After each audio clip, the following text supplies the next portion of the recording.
So here we go again with this thing, huh?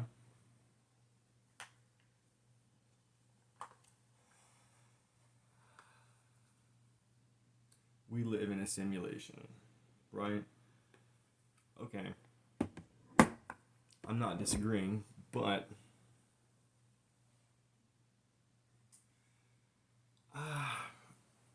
with fear of being arrogant or appearing arrogant, I want to say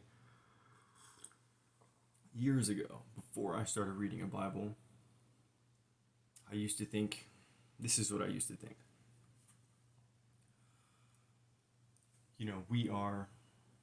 This is some sort of dream, this is some sort of simulation.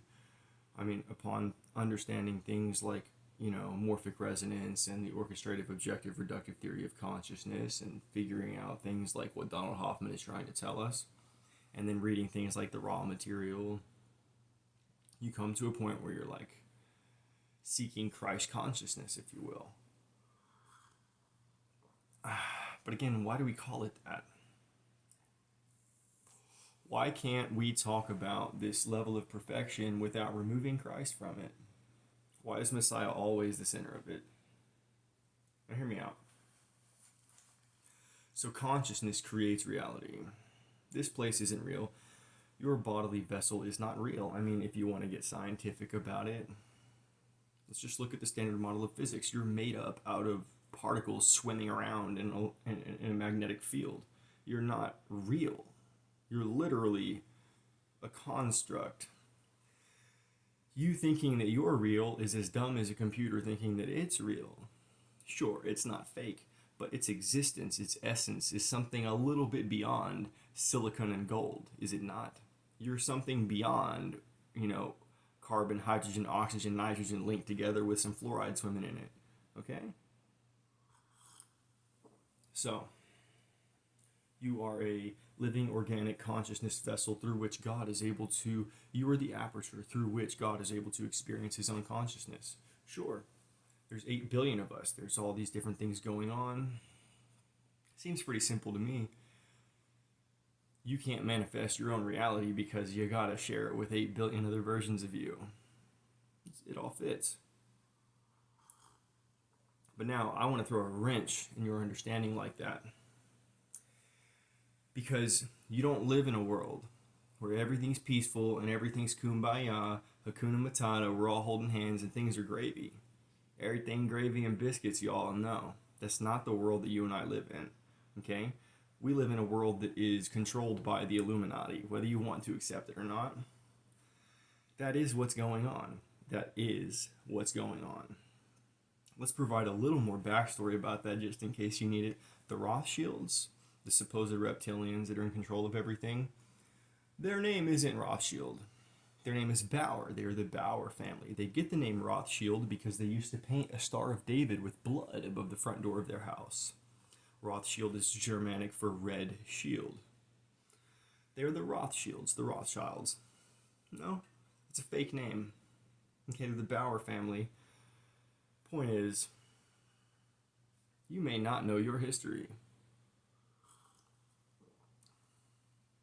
Nor may I.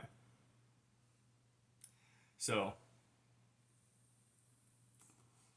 here's what I want to tell you. Let's keep this short.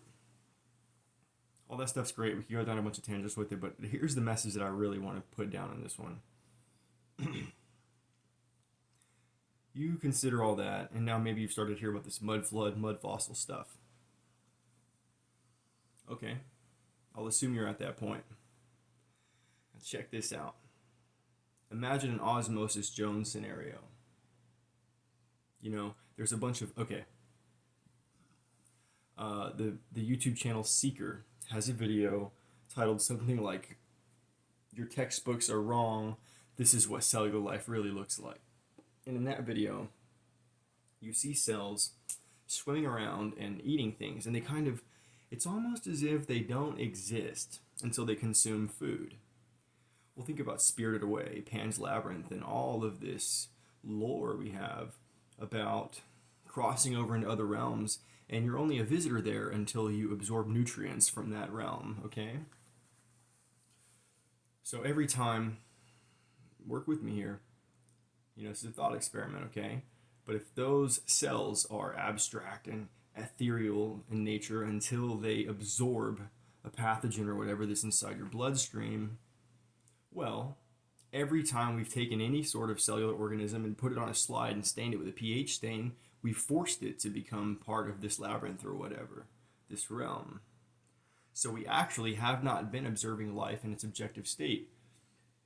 We've been observing life in a manipulated human force state.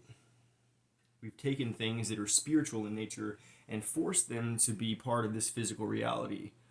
And we haven't actually observed them in their objective state, which might be a little bit nested into higher dimensions. Biology involves quantum physics on almost every level, and we still refuse to recognize that. We still can't even understand photosynthesis. We still don't know how cochlear implants work. We still barely understand the Fourier transforms that allow this sort of technology right here that we're using to take place. Okay? I mean, how the heck does Boolean logic actually work? If Boolean logic works, then you should be able to transmit any amount of data using the simple concept of the yin and the yang. Right? It's all relative. I know we're really getting out there, but check this out. Osmosis Jones type scenario. There's a whole bunch of cells living in this body, and they are all, again, Donald Hoffman, you gotta get it. Rupert Sheldrake, you gotta get it. I'll assume you understand what I'm talking about here. And if you do, there are these cells that hallucinate their own existence. They live in a simulation. They don't realize that they are cells physically attached to one another, making up muscle tissue. They think that they're walking around, but their experiences are nested. If you don't understand what nesting means, your ass is planted in a matrix chair. Okay, you are nested there. And you have experiences that go into your brain and tap into your memories and look, nesting. I can read a book that was written in 1948, and I can go and read that book in 1993 and get to the exact same story. Those are nesting points where some abstract reality is accessible through a physical point in our structure of space-time. Okay, a filing cabinet. We used to have filing cabinets. You could put all this stuff away in a filing cabinet. But now, you have this infinitesimal point, like an email address or a cloud. You go and you put an infinite number of things through this point, and they stack up infinitely, but you're able to withdraw them to that one point again. That's nesting. That's topology. Go and watch what VR reveals about the fourth dimension and the 4D toy box. Learn how the Tesseract works, and you'll understand nesting a whole lot better. Okay? But if you can understand what I'm talking about, then you just might be interested in learning about what I have to say about topology and nested hermeneutics. Language is geometry. In fact, look at the guy that's using AI right now to further the works of the Rosetta Stone. Whatever. I'm ranting like crazy here. Imagine a scenario where a bunch of cells are hallucinating their reality. Okay? White blood cells, red blood cells, doctors, lawyers, cops, what have you.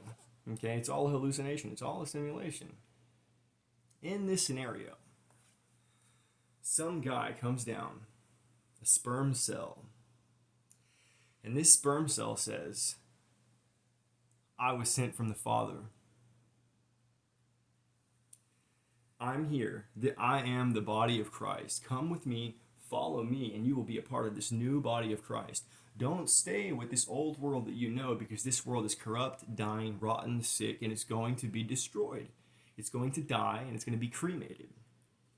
But if you come along with me, see this technology that we're using right here? See what we're doing? Is this not like some sort of laser surgical intervention? Some higher dimensional beings are doing some sort of surgery, moving these cells around, giving it medicine. I don't know. But if the shoe fits, at least consider it. Sperm cell comes down and says, you guys are going to rip me apart. You guys are going to rip me apart, and you're going to read the book of life that is me. The word, the living word is me. I am that living word. You're going to read this book, and it's going to tell you all about how to follow me to become part of this new, fresh, clean body of Christ. Remember, only children shall inherit the kingdom of heaven. Only those that are willing to remain humble and reinvent themselves as fresh new children, which means being meek, being so strong, and so faithful that you are capable of always learning. We all know that somebody who says, I'm wise, I know what's up, that's it. It's the end of the road for them. You have to be willing to learn. Even from the most humble, a homeless guy walks up to me and says, hey man, I want to give you some advice. I'm going to listen. That's what it means to be meek. The meek shall inherit the earth. I don't know, guys. Is anybody picking up what I'm putting down here? I really hope so. Glory to the Father. I hope I see all of you in New Jerusalem.